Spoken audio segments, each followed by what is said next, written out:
இந்த உலகத்துல நம்ம எல்லாருமே பண்ணக்கூடிய ஒரு விஷயம். ஆனா அது என்ன ஏதுன்னு சொல்லிட்டு ஒரு கிளாரிட்டி இல்லாம நம்ம எல்லாருமே பண்ணிக்கிட்டு இருக்கோம். அது என்னன்னா இந்த லவ், இந்த காதல். இந்த காதல்ன்ற ஒரு விஷயம் இருக்குல்ல, அதுக்கு என்ன அர்த்தம்னு சொல்லி கேட்டோம்னா ஒவ்வொரு ஜென்ரேஷனும் ஒவ்வொரு மாதிரி சொல்லிக்கிட்டு இருப்பாங்க. பட் பேசிக்கான ஒரு விஷயம் என்னன்னா, இன்னும் நிறைய பேர்கிட்ட இருக்க ஒரு புரிதல் என்னன்னா, காதல் அப்படின்னாலே வந்துட்டு தியாகம் பண்றது அப்படின்ற மாதிரி சொல்றாங்க.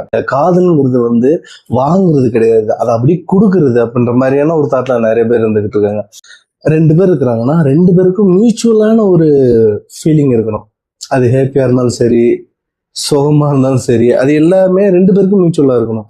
அப்படி இல்லை, எனக்கு அவனை ரொம்ப பிடிச்சிருக்கு, எனக்கு அவளை ரொம்ப பிடிச்சிருக்கு அப்படின்னு ஒரு காரணத்துக்காக அவளுக்கு பிடிக்குதோ பிடிக்கலையோ, அவனுக்கு பிடிக்குதோ பிடிக்கலையோ, ஆனா என்னோட காதல் நான் கொடுத்துக்கிட்டே இருப்பேன் அப்படின்னு சொல்லிட்டு அந்த மாதிரியான ஒரு தாட்ல இருக்கிறதெல்லாம் லவ்வே கிடையாது. ஒரு டயலாக் ஒன்று இருக்கும் வடிவேல் காமெடியில, நீ டைம் கிட்ட சொல்றாங்க எங்க அப்பா தான் எனக்கு வாட்ச் வாங்கி கொடுத்துருக்காங்க அப்படின்ட்டு. ஸோ அதே மாதிரி தான் வந்துட்டு ஒருத்தவங்களை திருத்துறதுக்காகவோ இல்லை இன்னொருத்தவங்களை ஹாப்பியா வச்சுக்கிறதுக்காகவோ நம்ம இல்லை, 2 பேருமே ஹாப்பியா இருக்கணும். அதுல ஒருத்தர் வந்துட்டு ஹாப்பியா இருக்கிறதும் இன்னொருத்தரை காவு கொடுக்கறதும் வந்துட்டு காதல்ல வராது அப்படின்றத என்னோட ஒரு தாட்டு. லவ்னா 2 பேரும் ஹாப்பியா இருக்கணும். தியாகம் பண்றது வந்து காதல் கிடையாது. அதாவது நம்மளோட நிம்மதியை தியாகம் பண்ணி இன்னொருத்தவங்களை ஹாப்பியா வச்சுக்கிறது, இன்னொருத்தவங்களை பீஸ்ஃபுல்லா வச்சுக்கிறது அப்படிங்கிறது வந்து காதல் கிடையாது அப்படின்னு சொல்லிட்டு நான் நம்புறேன். இது என்னோட புரிதல்.